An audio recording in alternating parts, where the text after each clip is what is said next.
Hello everyone.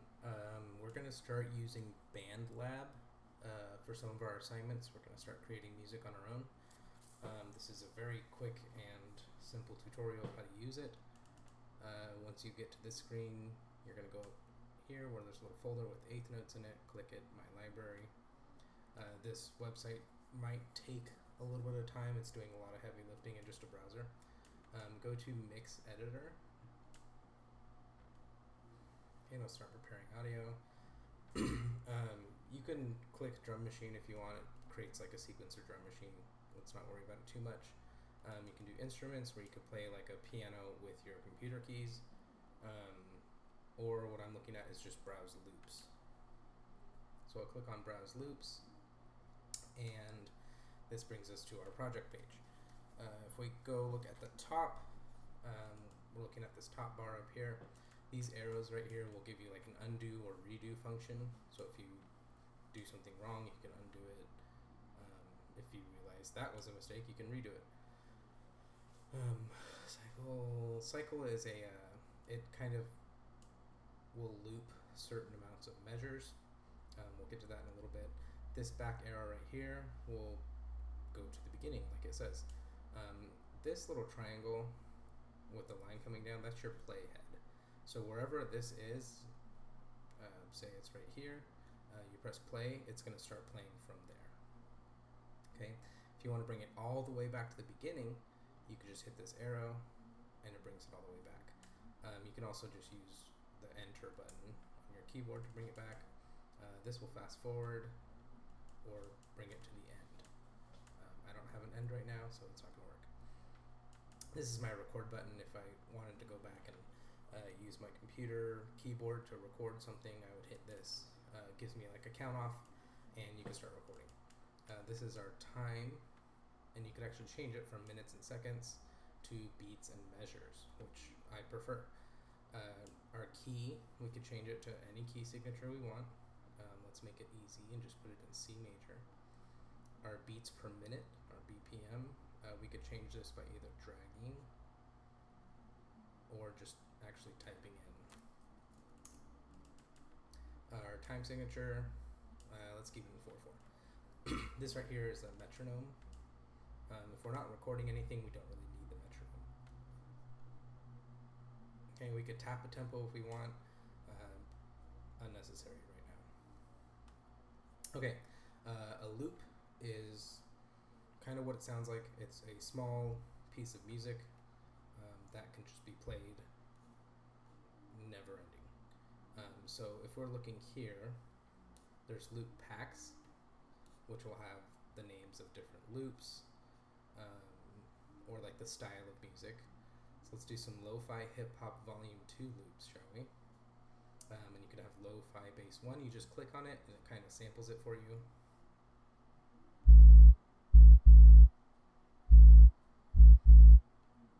Okay, let's try 2.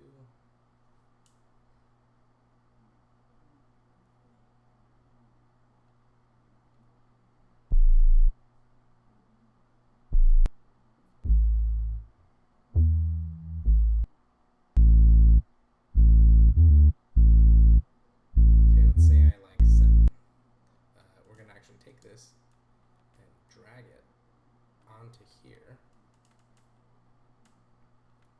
and then when we press play, there it is. Okay, now if I want this to go on forever, I can hit this little circle here, and this actually keeps cycling it through our entire song right here. So let's put it all the way up to measure 9. So now we should have 8 full measures of this lo-fi bass.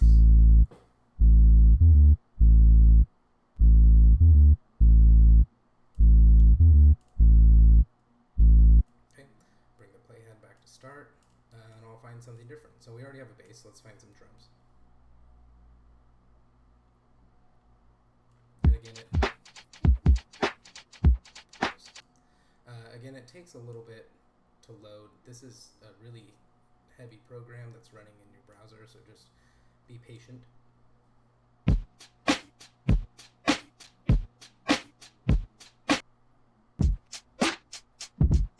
Alright,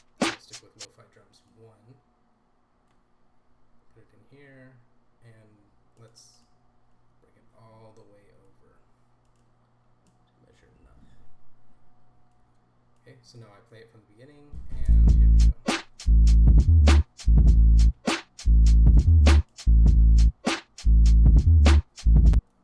Okay, actually this is a little weird.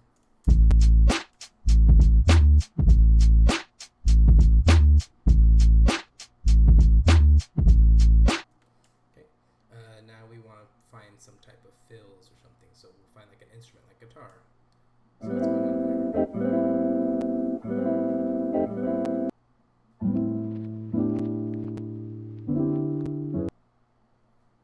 Okay, there's horn.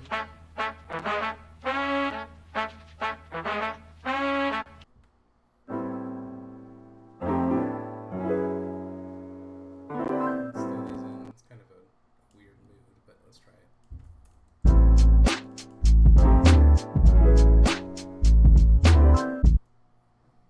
Okay, and say I don't want that one to go all the way over. Let's add a guitar in, right where that one ends.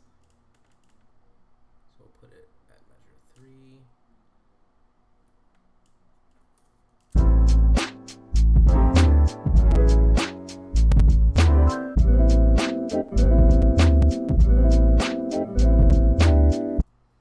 Okay, and this isn't going to win any awards, but you understand what I'm going for here. Let's try the horns. I don't feel like this will match at all, but let's try it, shall we? No? Maybe?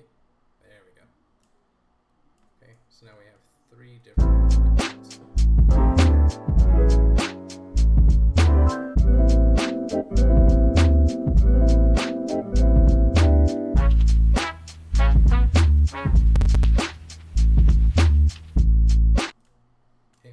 You also find other things like textures or pads where they're not so much melodies, just to give us kind of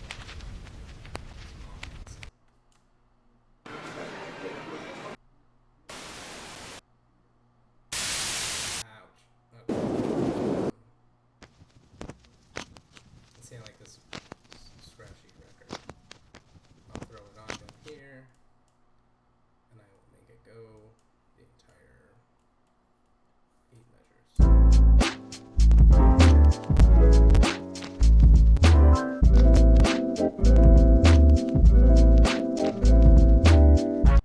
Okay, you'll start to hear the audio get a little bit scratchy. That's because I'm running some other programs too in order to record this video. So my computer's having some trouble. You should be just fine if you're just doing BandLab. Your Chromebook should be able to handle it as well. So the nice thing is that we can actually change keys once we start.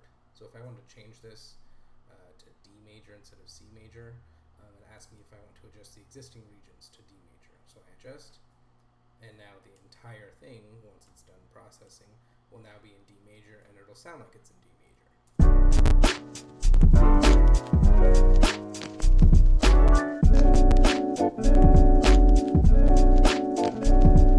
Okay, just be careful with this, because if you go too high, it's just going to sound weird.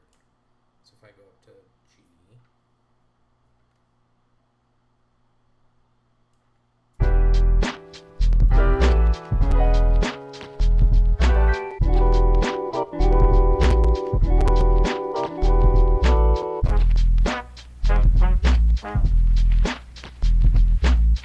okay, maybe weird wasn't the right word. With instruments, it's fine. If you find a loop that has like a voice in it, and you change the key, it's going to start changing the tone quality of the voice. So if you change it too high, you might get that chipmunk sound. If that's what you're going for, cool. Not a fan, but to each their own. Up here, you could type it, new title for whatever your project is. Okay, that's a great one right there. And then you could save it.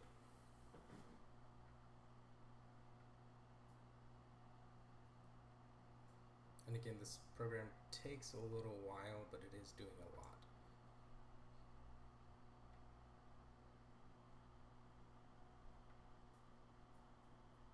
Okay. I hope this helps. If you have any questions, just email me, ask me on Google Classroom. Play around with this.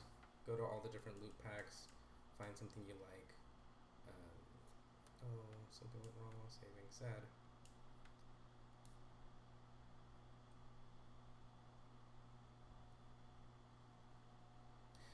Anyways, if you need any help, just email me.